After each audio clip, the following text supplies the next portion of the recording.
Ce qui se passe au Mali, nous avons une grande communauté malienne ici.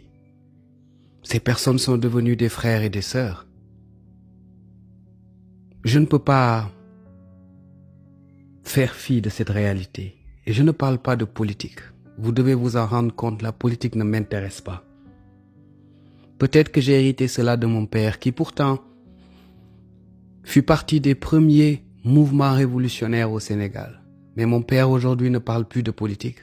Parce que peut-être il s'est rendu compte qu'il y a beaucoup plus de politiciens que d'hommes politiques. Mais bref, ce qui se passe au Mali doit alerter n'importe quel Africain.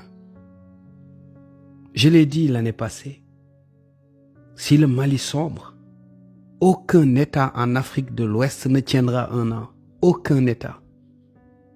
Mais j'ai l'impression qu'on ne se rend pas compte de ce qui est en train de se passer. Nous devons mettre de côté nos divergences politiques et penser de manière collective. Quand une case brûle, les autres ne peuvent pas s'en sortir indemnes. Et les pays africains sont côte à côte comme des cases. Mais des fois, nos chefs d'État et nos dirigeants réfléchissent autrement. L'Afrique est gangrénée par des situations pareilles au quotidien.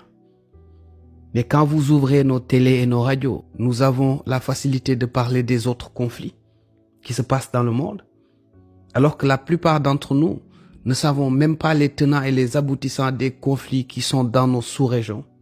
C'est juste hallucinant. Mais le Mali est un pays avec une très grande histoire.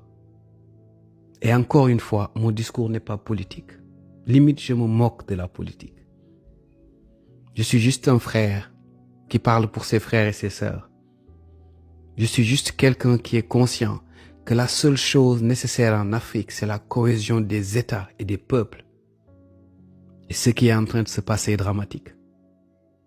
Donc, je suis de tout cœur avec ce peuple et j'espère que des solutions viendront. J'espère surtout que les chefs d'État, autant qu'ils sont, quels que soient les pays dans lesquels ils sont, en Afrique, j'espère que ces chefs d'État vont comprendre qu'il n'y a aucune possibilité de s'en sortir. C'est un pays comme le Mali sombre. Aucune possibilité.